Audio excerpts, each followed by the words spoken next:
Angelman syndrome is a rare genetic condition in which chromosome 15 is affected. There are deletions on chromosome 15.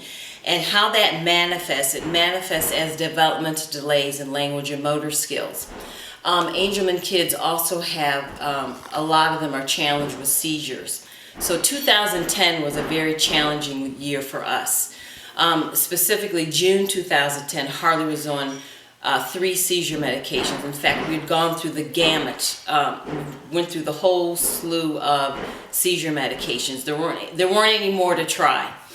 And he was on phenobarbital and he was non-functional. Phenobarbital is a very old seizure medication.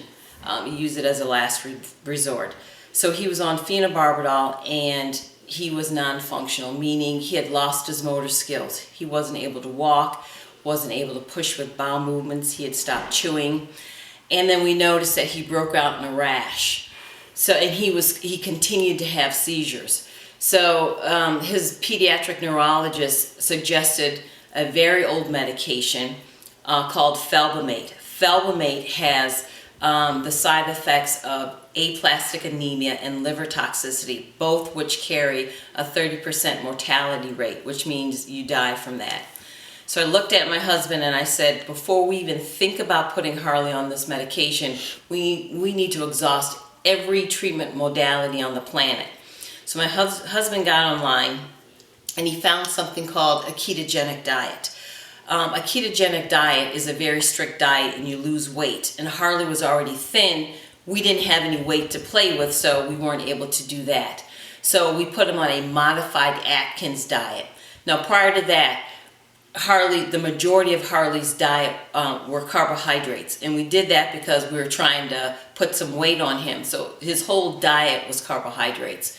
So the modified Atkins diet is very little carbs, it's protein and fat. So we put him on the modified Atkins diet, and throughout the summer he improved. The seizures stopped, we were able to stop the medications, and we thought that, my husband and I, we thought that we were keeping up on the fat and the protein. So Harley was able to start first grade. In September of 2010, he was able to ride the school bus on his own.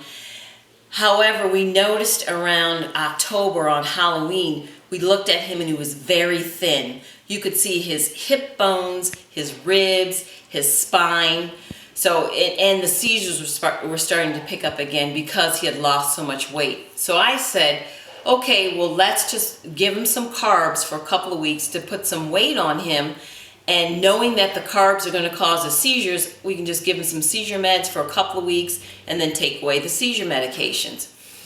Well, so we gave him some carbs. In the first week of November 2010, the seizures just spun out of control. I mean, they just really picked up.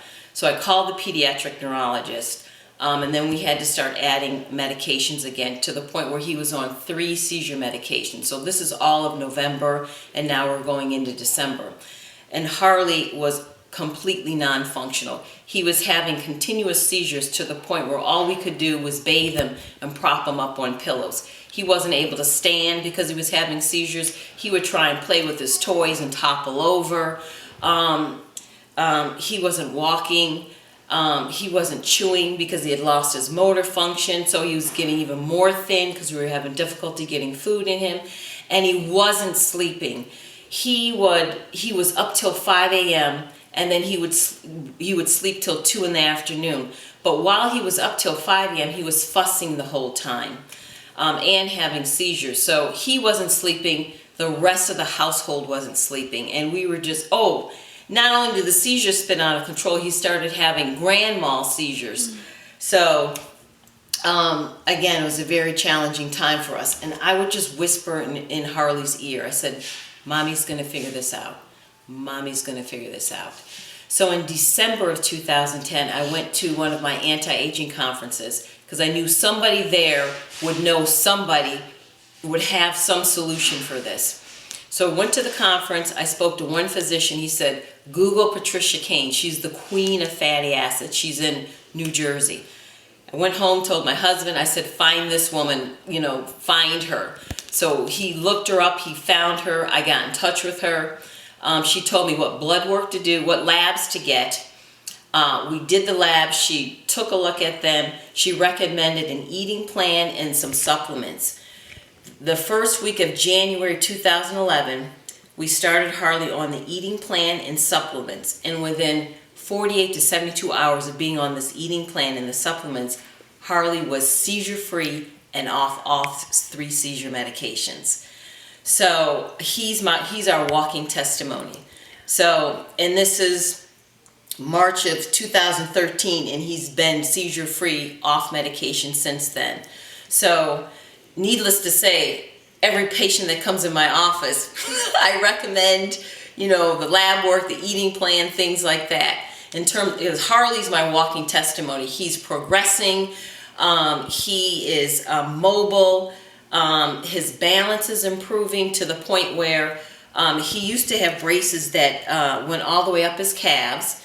Then the physical therapist said his balance was improving. So then he just had the ankle braces. Now he only has a shoe insert in the left foot and an ankle brace on the right foot. He's becoming more and more independent. He can feed himself. He's nonverbal. However, he communicates with the iPad, and he's just such a joy. And